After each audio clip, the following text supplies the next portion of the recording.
ఇష్టం వచ్చినట్టు మాట్లాడి ఓట్లు వేయించుకున్నారు.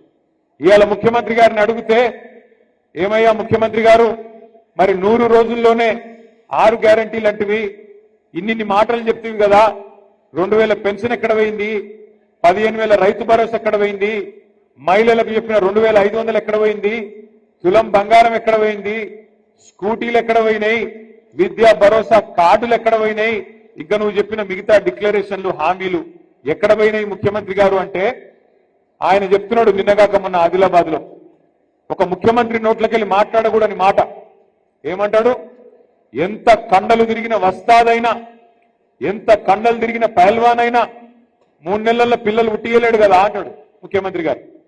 నేను అడుగుతున్నా అయ్యా ముఖ్యమంత్రి గారు 3 నెలల పిల్లలు ఉట్టరని మా అందరికి ఎరికే మా అందరికీ తెలుసు మనిషి అనేటువంటి అందరికీ తెలుసు. కానీ నీ గవర్నమెంట్ వచ్చి 30 నెలలు అయింది సరే 3 నెలల పిల్లలు పుట్టియారు మాకు తెలుసు కానీ 30 నెలల పిల్లలు పుట్టకపోతాం అని ఏమనాలే నిన్ను ఏమని పిలవాలని నేను అడుగుతున్నా. 30 నెలలు అయింది కదా 100 రోజులు అంటివి కదా 6 గ్యారంటీలను అడ్డపొడుగు మాట్లాడుతీవి కదా మరి 30 నెలలు దగ్గర పడ్డది ఇప్పటి వరకు అత్తలేదు పత్తలేదు. గట్టిగా మాట్లాడినావు అనుకో ఒక కేసు పెడతా అంటాడు ఇంకొద్దిగా గట్టిగా మాట్లాడినావు అనుకో నీ లాగుల తొండలు ఇడిచి పెడతా అంటాడు. ఈ బగ్గడు మాటలు తప్ప చిల్లర మాటలు తప్ప ఒక్కటంటే ఒక్కటి మంచి పని చేయలేదు. ఇప్పుడే మల్లారెడ్డి గారు చెప్తా ఉన్నారు సోదరుడు జక్కా వెంకరెడ్డి గారు చెప్తున్నారు మన ప్రభుత్వం ఉన్నప్పుడు గరీబులను కడుపులో పెట్టుకొని చూసుకున్నాం. మన ప్రభుత్వం ఉన్నప్పుడు ఎవరైనా తెలిసో తెలియకనో ఆడనో ఈడనో గవర్నమెంట్ జాగాలు ఇల్లు కట్టుకుంటే వాళ్లకు అవకాశం ఇచ్చి వాళ్లకు ఆనాడు పట్టాలు ఇచ్చినాం.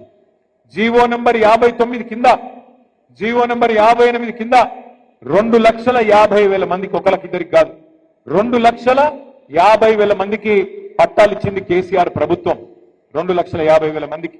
అట్లాగే హైదరాబాద్ మహానగరంలో 1,00,000 డబుల్ బెడ్రూమ్ ఇల్లు కట్టుకున్నాం. ఇట్లా మనం మంచి పనులు చేసుకుంటూ పోయినాం. 200 పెన్షన్ 2,000 చేసుకున్నాం. ఆడపిల్ల పెళ్లి చేసుకుంటే కళ్యాణ లక్ష్మి పేరు మీద ఒక మేనమామలాగా 15 లక్షల మంది ఆడపిల్లలకి 1,116 రూపాయలు కేసీఆర్ గారు పెట్టిండు. అట్లాగే ఆడపిల్ల కడుపులో మరి ఒక బిడ్డ పడితే అమ్మ ఒడి అని పెట్టి ఇంటికాడ కార్లో ఎక్కించుకొని దవాఖానకు తీసుకుపోయి దవాఖానల ప్రసూతి అయితే సర్కార్ దవాఖానల కేసీఆర్ కిట్ ఇచ్చి ఆడపిల్ల ఉడితే మహాలక్ష్మి ఉట్టిందని చెప్పి 13,000 మగపిల్లగాడు ఉడితే 12,000 రూపాయలు. ఇట్లా ఒక మానవీయమైన పద్ధతిలో అందరినీ మంచిగా చూసుకున్నాడు కేసీఆర్ గారు. అట్లాగే ప్రాజెక్టులు కట్టిండు రోడ్లు కట్టిండు మున్సిపాలిటీలు బాగా చేసిండు గ్రామాలు బాగా చేసిండు కాబట్టే భూముల ధరలు కూడా పెరిగినాయి. మీ రంగారెడ్డి జిల్లాలో మేడ్చల్ జిల్లాలో హైదరాబాద్ చుట్టూతా బ్రహ్మాండమైన రియల్ ఎస్టేట్ భూమి వచ్చింది. మళ్ళీ ఇవాళ ఏమైంది ఆలోచన చేయండి మీరు. ఇవాళ పరిస్థితి ఏంది పూర్తి స్థాయిలో రియల్ ఎస్టేట్ డామ్ అన్నది పైసలు లేవు మార్కెట్లో ఇవాళ దగ్గర వీళ్ళు ఇండ్లు కట్టుడు కాదు కూలగొట్టుడే ఉన్నది. హైదరాబాద్ లో ఒక్క ఇల్లు మంజూరు చేయలే కొత్తది కానీ కొన్ని వేల ఇండ్లు బుల్డోజర్లు పెట్టి కూలగొడతా ఉన్నాడు రేవంత్ రెడ్డి. చూస్తా ఉన్నారు మీరు.